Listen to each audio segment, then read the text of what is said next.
白鸚記深海万葉の書アニメイト特典ドラマ恋は盲目。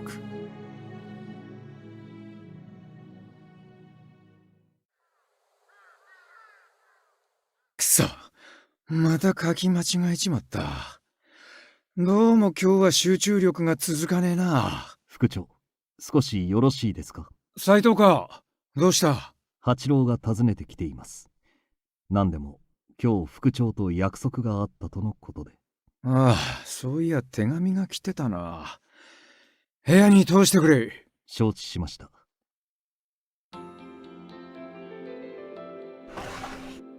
お久しぶりです、トシさん。お忙しいところにお邪魔してしまってすみません。いや、構わねえよ。こっちこそ散らかっててすまねえな。少し待っててくれるか。この書類だけ先に書いちまうからよ。わかりました。僕に構わずごゆっくりどうぞ。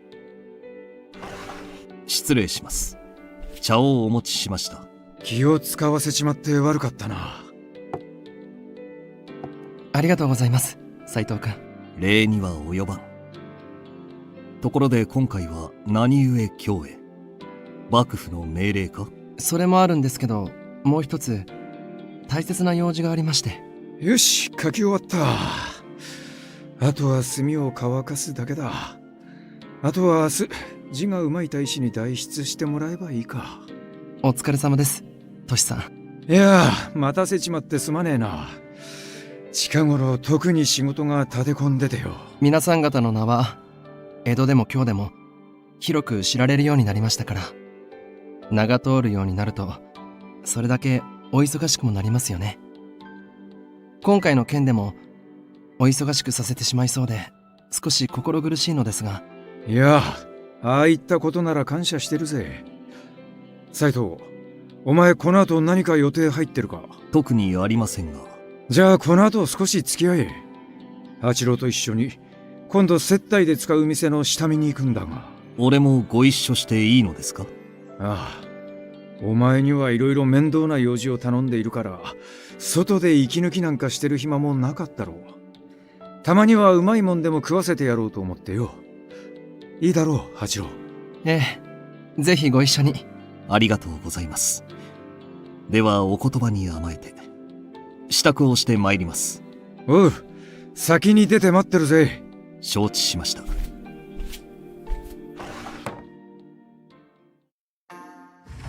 こうして島原に来るのは久しぶりですけど、やっぱり江戸とは雰囲気が違いますね。そうだな。江戸には江戸の、京には京の雰囲気っていうか匂いみたいなもんがある。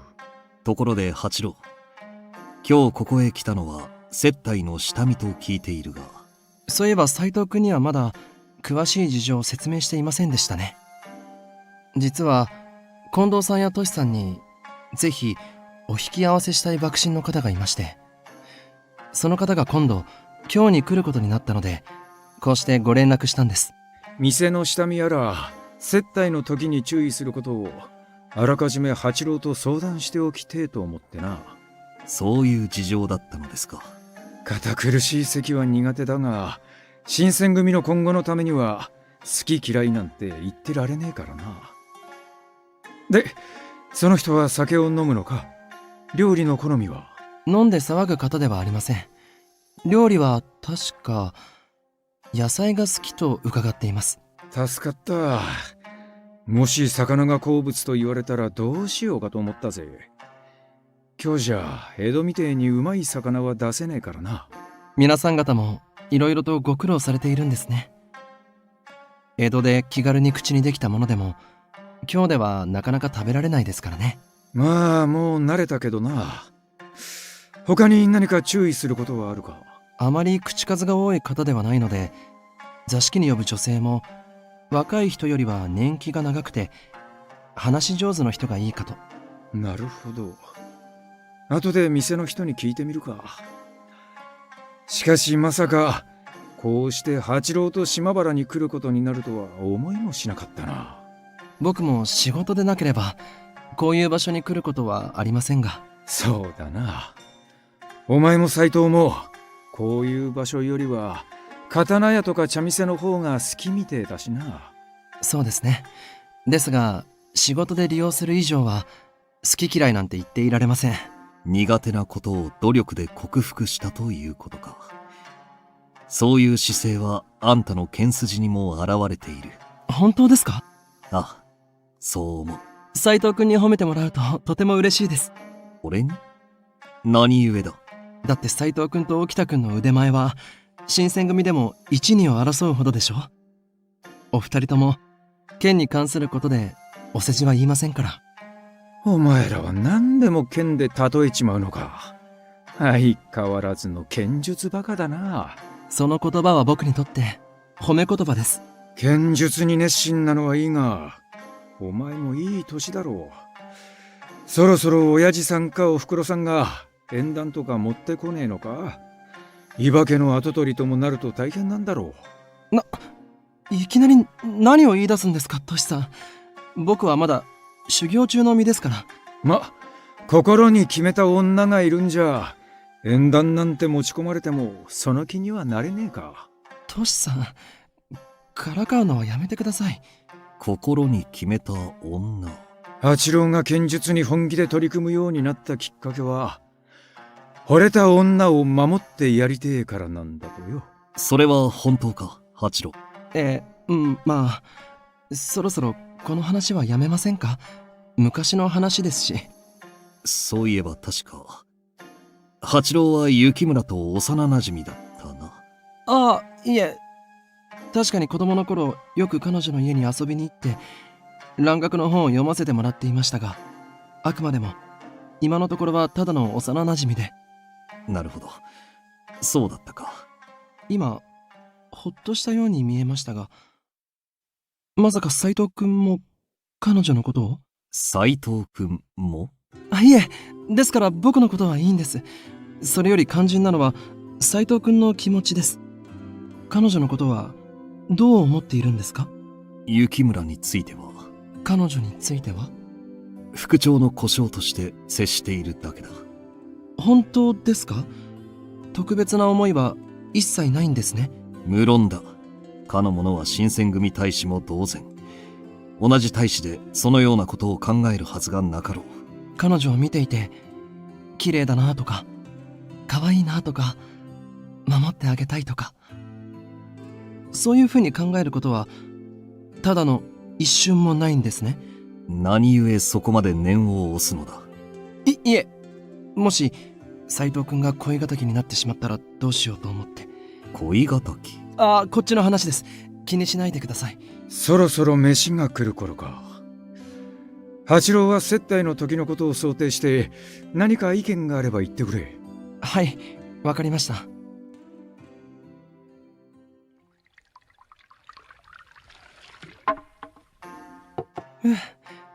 ごちそうさまです。やっぱり今日は野菜や湯葉が美味しいですね。先方に満足してもらえそうか？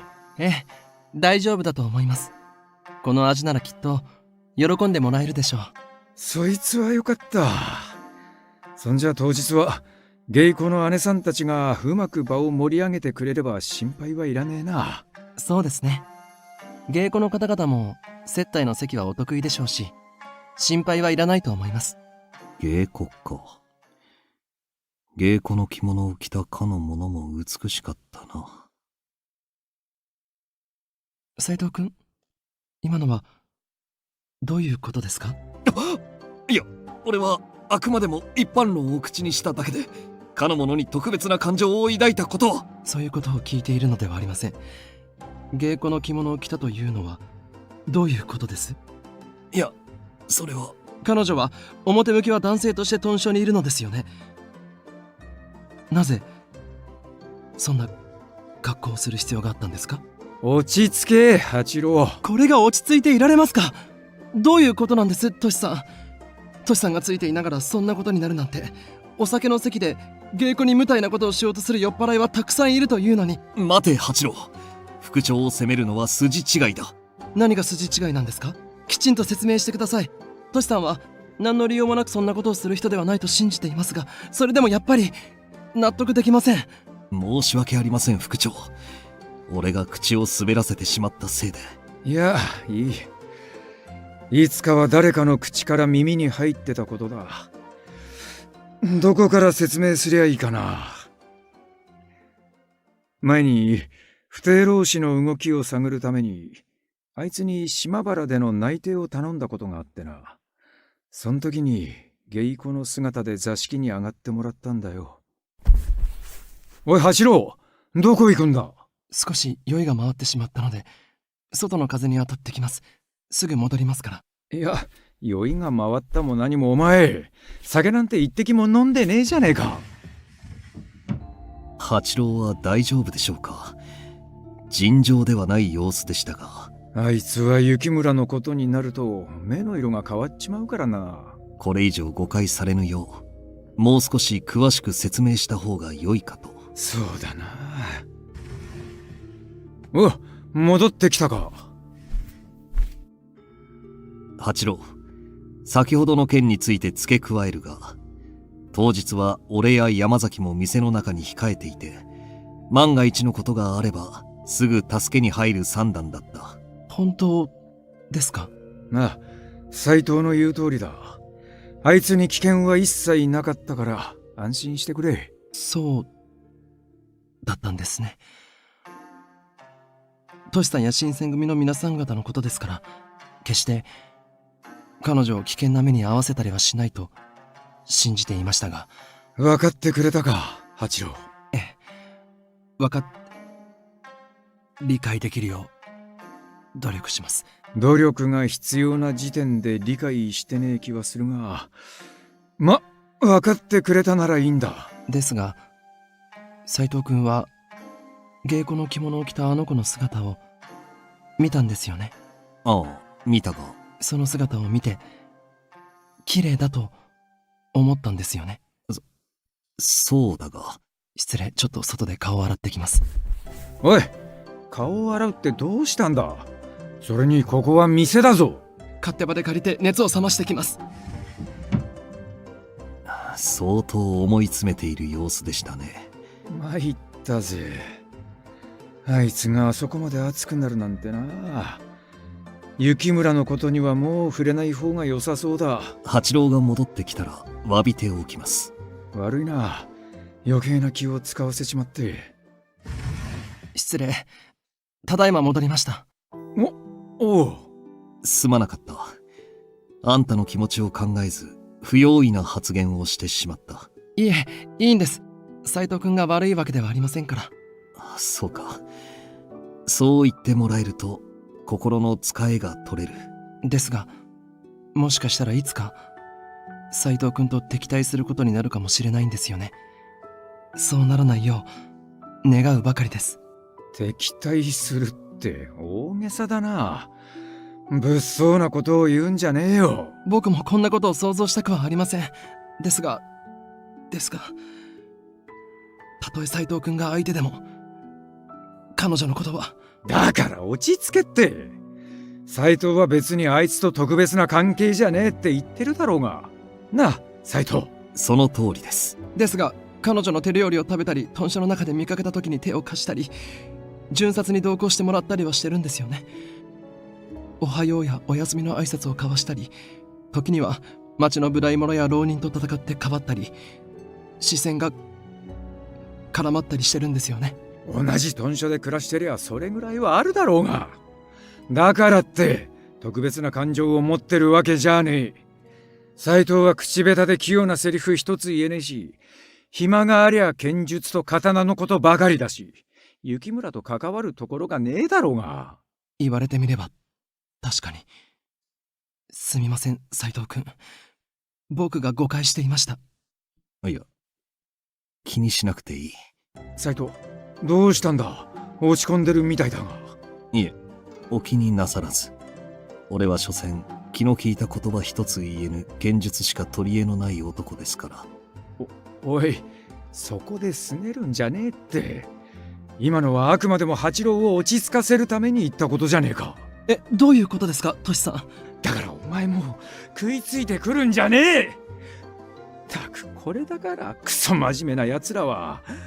もうこの話は終わりだ、終わり。終わりにするぞ。